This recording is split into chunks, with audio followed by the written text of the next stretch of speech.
Assalamualaikum warahmatullahi wabarakatuh. Halo anak-anak, selamat pagi. Bagaimana kabar kalian pada hari ini? Alhamdulillah, luar biasa. Allahu Akbar. Yes. Sebelum memulai pembelajaran pada hari ini, marilah kita berdoa bersama-sama sebelum memulai pembelajaran pada hari ini ya. Bismillahirrohmanirrohim. Nah, sebelum memulai pembelajaran, Bapak akan mengabsen kehadiran kalian semuanya. Apakah hari ini ada yang izin? Alhamdulillah, masuk semua ya. Jadi siap untuk memulai kegiatan pembelajaran dan siap menerima materi yang akan Bapak sampaikan pada pembelajaran hari ini. Oke, siap ya. Pastinya anak-anak kelas 5 di sini sudah hebat semua, sudah siap menerima kegiatan pembelajaran pada pagi hari ini. Nah, anak-anak, Bapak ingin bertanya nih kepada kalian, apakah kalian pernah melihat burung yang berterbangan, pohon yang hidup rindang, kupu-kupu yang hidup di bunga, ikan yang hidup di sungai? Pernah? Pastinya pernah ya. Dan apakah hewan dan makhluk hidup tersebut tadi bisa hidup sendiri-sendiri? Tentu saja tidak bisa ya, karena mereka semuanya makhluk hidup yang tidak bisa hidup sendiri dan saling membutuhkan antara satu dan yang lainnya. Makhluk hidup semua itu tadi merupakan ciptaan Allah Subhanahu wa Ta'ala yang wajib kita syukuri dan wajib kita jaga ya. Jadi kalian wajib mensyukuri makhluk hidup yang ada di sekitaran kita, baik itu tumbuhan, hewan, dan lain sebagainya, dan kita harus tetap menjaganya, tidak boleh membunuhnya ataupun merusaknya. Bisa dipahami ya? Nah, pada kegiatan pembelajaran hari ini, kita akan membahas atau mempelajari hubungan makhluk hidup dalam ekosistem. Ada yang sudah tahu ekosistem? Tentu saja belum ya. Nanti disimak baik-baik penjelasan dari Bapak agar kalian bisa memahami materi yang akan Bapak sampaikan pada kegiatan pembelajaran hari ini. Jadi tujuan apa sih yang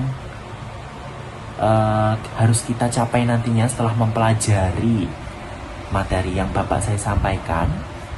Yang pertama ya, jadi nanti kalian harus bisa mengidentifikasi komponen biotik dan abiotik.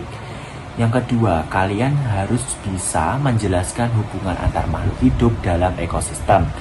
Dan yang ketiga, kalian diharapkan juga bisa membuat mind mapping secara kreatif. Mind mapping, ada yang sudah tahu mind mapping? Mind mapping itu adalah peta konsep ya. Yang keempat, serta menunjukkan sikap peduli terhadap lingkungan sebagai bentuk rasa syukur kepada Allah Subhanahu wa Ta'ala. Nah, sebelum kita mulai, coba nih kalian bayangkan sebuah taman yang sangat indah. Di sana terdapat pepohonan yang hijau, bunga yang bermekaran, kupu-kupu yang berterbangan, burung yang berkicau, semut yang berjalan, serta sinar matahari yang menyinari seluruh taman tersebut. Nah, menurut kalian, apakah seluruh komponen makhluk itu tadi tidak memiliki hubungan atau mereka hidup sendiri-sendiri? Tidak ya. Jadi seluruh makhluk hidup yang ada di lingkungan tempat mereka hidup itu tadi disebut ekosistem. Dalam ekosistem itu terdapat dua komponen utama. Yang pertama komponen biotik dan komponen abiotik. Yang pertama ada komponen biotik, yaitu semua makhluk hidup seperti manusia, hewan, tumbuhan, jamur, dan bakteri.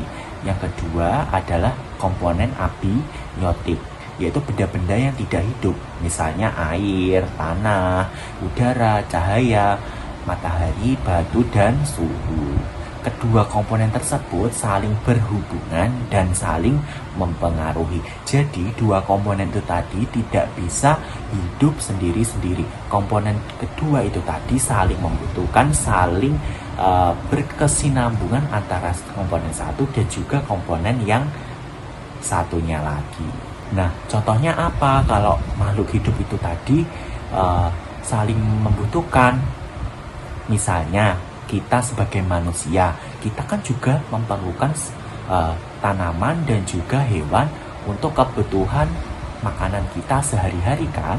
Jadi, manusia itu membutuhkan makhluk hidup yang lain seperti tumbuhan dan juga hewan. Nah, anak-anak, kita coba telaah sebuah rantai makanan ya.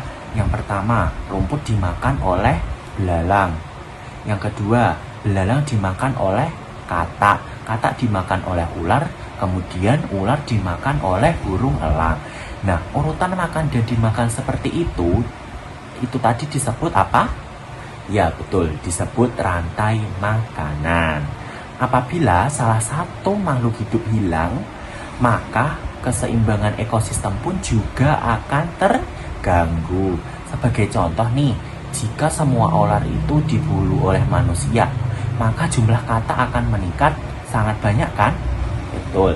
Akibatnya keseimbangan alam akan menjadi terganggu. Oleh sebab itu, kita harus menjaga lingkungan itu dengan baik. Menjaga lingkungan merupakan salah satu bentuk rasa syukur kita kepada Allah Subhanahu wa Ta'ala.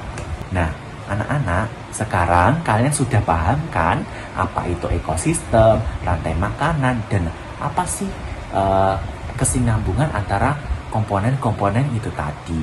Nah, sekarang Bapak akan kalian minta untuk membuat sebuah mind mapping ya. Tuliskan tema utama yaitu hubungan makhluk hidup dalam ekosistem. Kemudian buat berupa cabang-cabang seperti peta konsep itu, ada panah-panahnya, kalian tahu kan? Nah, nanti isinya berupa ekosistem itu di dalamnya apa ada saja tadi. Ada komponen biotik, ada komponen abiotik, ada rantai makanan, ada jaring-jaring makanan, ada peran manusia menjaga sebuah lingkungan. Nah, silahkan dibuat sekreatif mungkin, bisa diberi warna-warna yang menarik sesuai kreativitas kalian ya. Nah, sambil kalian mengerjakan, coba kita sedikit renungkan ya, bila nih terjadi sebuah pohon ditebang, bagaimana jika sungai dipenuhi sampah? Apakah hewan dan tumbuhan masih dapat hidup dengan baik? Ayo, siapa yang bisa menjawab?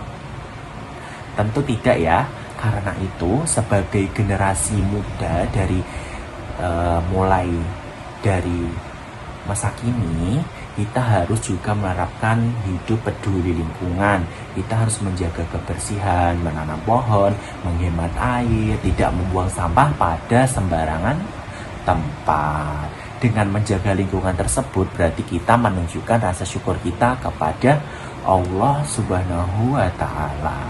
Nah, alhamdulillahirabbil alamin, semuanya sudah paham semua ya terkait materi hari ini yang Bapak sampaikan tentang hubungan makhluk hidup dalam sebuah ekosistem. Nah, silahkan diselesaikan mind mappingnya, dan minggu depan silahkan dibawa kembali ya dan dipresentasikan. Bisa dipahami? Bisa. Sekian pembelajaran pada kegiatan hari ini. Mohon maaf apabila Bapak banyak perkataan yang kurang berkenan maupun perbuatan. Wallahul muwafiq ila aqwamit thoriq. Wassalamualaikum warahmatullahi wabarakatuh.